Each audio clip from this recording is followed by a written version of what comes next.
Bem-vindos ao Intervalo Literário, meu nome é Bruna e você está aqui para mais uma resenha nesse canal e eu quero pedir desculpa logo de cara pelo meu sumiço e também dar as boas-vindas aos novos inscritos. Gente, muito obrigada pelo carinho de vocês e eu queria pedir, né, se você ainda não é inscrito aqui, se inscreve, ativa o sininho, deixa o like, deixa o comentário e se você quiser, você ainda pode ser membro do canal. E quem é membro do canal já recebeu um vídeo com as minhas explicações de por que eu sumi, tá? Mas tá tudo bem mesmo. A questão só de que eu esqueci de botar o microfone aqui, peraí. Aí, agora vai. O que tem hoje? O Banquete do Cordeiro, esse livro do Scott Hahn que todo mundo queria que eu lesse, porque é um livro que explica a missa. Só que eu acho que eu li esse livro errado, porque não tive a paciência de ler com a Bíblia do lado, né? Coloquei dentro da minha bolsa, fui lendo no serviço e tal, e foi me dando uma preguiça de ler os versículos que ele ia colocando. Então, eu simplesmente li aquela opinião do Scott. E simplesmente achei ele, assim, muito audacioso, gente. Tanto é audacioso. Esse livro foi escrito em 1999, né? E foi, assim, uma extensão daquela primeira impressão que o Scott teve ao ver uma missa, né? Quando ele ainda era protestante. A chave para entender a missa é o livro bíblico do Apocalipse. Até aí tudo bem, né? E mais, que a missa é o único meio para o cristão descobrir o sentido do livro do Apocalipse. Olha só que loucura, né? Porque ele fala assim, eu passei 20 anos, mais de 20 anos, estudando o Apocalipse. Ele falou que tinha muita curiosidade, que estava sempre procurando ali as interpretações do Apocalipse. E é muito interessante, porque um dos motivos que me fez sair da minha antiga igreja, né, que era uma igreja pentecostal, que foi a igreja onde os meus pais cresceram, foi o fato de eu ter entendido o Apocalipse na versão, né, na visão amilenista, que geralmente é adotado pelos reformados. No Brasil, o reverendo Leandro Lima é o grande expoente dessa explicação. Ele tem uma série de pregações no livro do Apocalipse, né, uma série de pregações expositivas no livro do Apocalipse, que eu devorei aquilo. E entendendo que aquela era uma visão muito embasada, né? Eu gostava do Leandro Lima explicando aquilo tudo e eu achava assim, fazia bem para os meus ouvidos entender tudo aquilo. Eu acabei pegando para mim essa visão amilenista e eu sempre falava, olha, eu não bato martelo com nada porque eu não sou especialista nisso, mas eu gosto muito da visão amilenista. E aí naquela igreja onde eu tava, o pastor começou a aplicar a visão dispensacionalista, uma coisa pré-milenista, eu acho que era isso. E eu ficava assim, não, pelo amor de Deus, não faça isso, pastor e tal, não sei o quê. E aí, pra não brigar com o pastor, ao mesmo tempo que eu tava expondo Romanos, né? Então eu tava expondo Romanos e o pastor estava expondo o Apocalipse naquela versão pré-milenista, dispensacionalista. E eu falei, olha, não dá, a gente vai ficar brigando aqui, eu vou falar uma coisa na quarta, o senhor vai falar uma coisa no domingo, eu vou embora. E aí já tinha um ano, né, que eu estava ali flertando com Augusto Nicodemos, com o Leandro Lima, né, e tal, o Hernandes Dias Lopes, já estava lendo material reformado, e aí eu fui para a igreja presbiteriana.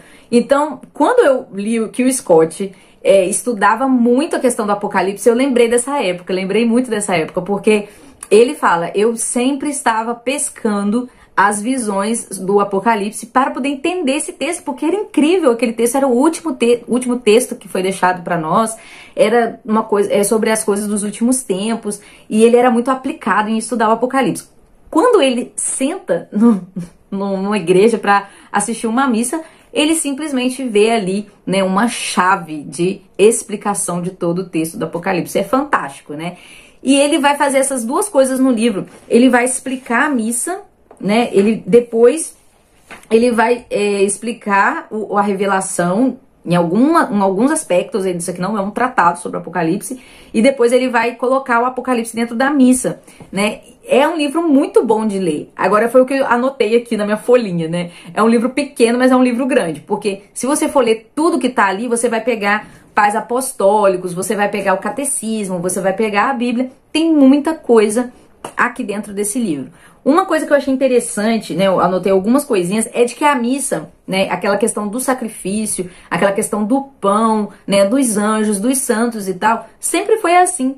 né, quando você olha na Bíblia falando sobre o partir do pão, sobre a igreja manter o partir do pão, sobre a participação no cálice, aí você tem Atos 2:42, Lucas 24, 1 Coríntios 11, você vai ter Paulo falando sobre o problema de se participar da Eucaristia sem discernir o corpo de Cristo, sem entender o que é aquilo, e também de participar do corpo de Cristo sem antes pedir perdão, sem antes se confessar, né? E isso é tão católico, né?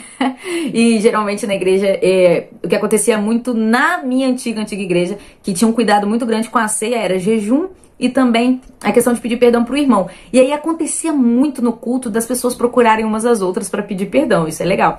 E isso na igreja católica nada mais do que você cuidar de estar em estado de graça para participar da Eucaristia, certo? E aí você tem na Didaquê, no Pais Apostólicos, na página 130, aqui, eu vou usar esse livrinho aqui, tá?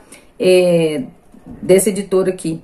Como é que é o nome dessa editora, gente? Mundo Cristão? Isso. Em cada dia do Senhor, o dia dele especial, reúnam-se, partam o pão e rendam graças. Primeiro confessando seus pecados para que seu sacrifício seja puro. Quem estiver em litígio com seu vizinho não deve juntar-se a vocês antes de se reconciliar, para que o sacrifício de vocês não seja manchado. Pois foi desse tipo de sacrifício que o Senhor disse: em toda parte incenso é queimado, e ofertas puras são trazidas ao meu nome, porque grande é o meu nome entre as nações, diz o Senhor dos Exércitos, Malaquias 1:11. Ou seja, a missa é um sacrifício, tem que ser puro, então quem vai participar da missa precisa estar ali em estado de graça. Isso é uma coisa extremamente preciosa, né, de que os fiéis, principalmente agora, gente, nessa semana, onde é preceito, todos devemos nos confessar e participar da Eucaristia. Então, se você ainda não se confessou, se você está cumprindo apenas o preceito de uma vez por ano, essa é a hora, procure um padre, se confesse com todos os cuidados em relação à pandemia. Outra coisa interessante para você entender a missa, que foi de muita ajuda para mim, foi as 4 aulas do Padre Paulo Ricardo. Vou deixar linkado aqui embaixo. Que é um curso de liturgia, e é a liturgia nova, a liturgia do Concílio Vaticano II.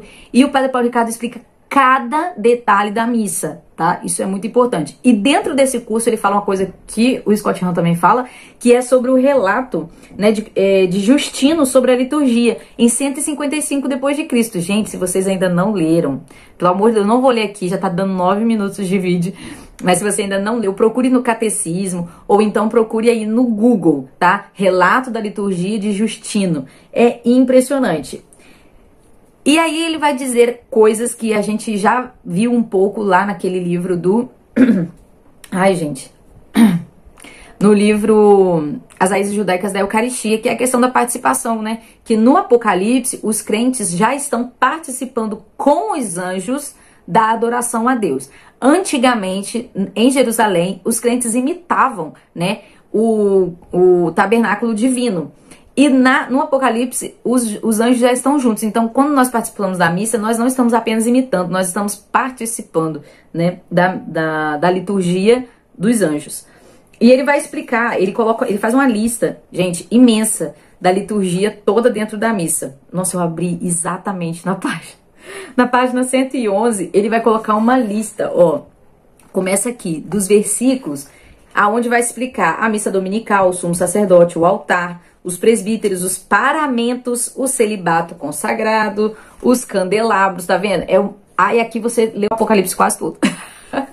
E outra coisa interessante também, a última, para terminar aqui, é o exército de celibatários, né? Lá no Apocalipse, deixa eu só achar aqui, na página 87 ele vai fazer um destaque sobre isso. Em Apocalipse 14:4, também encontramos um grande número de homens consagrados à virgindade. E é outra anomalia do mundo antigo, raramente em Israel ou em culturas pagãs, como é incomum no Ocidente cristão desde a Reforma Protestante. Contudo, João menciona o verdadeiro exército que esses celibatários formam, o que é mais provável que Deus pretenda. 1 Coríntios 6:7.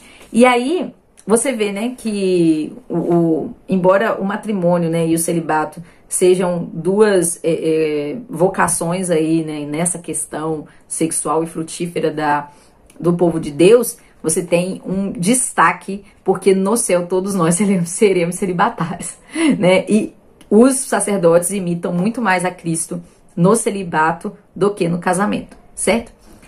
Outra coisa, gente, imitam muito mais a Cristo na questão do celibato no casamento, porque no céu todos nós vamos ser assim, entendeu? Então, quem está As irmãs, por exemplo, que são virgens, elas já estão no estado que estarão no céu.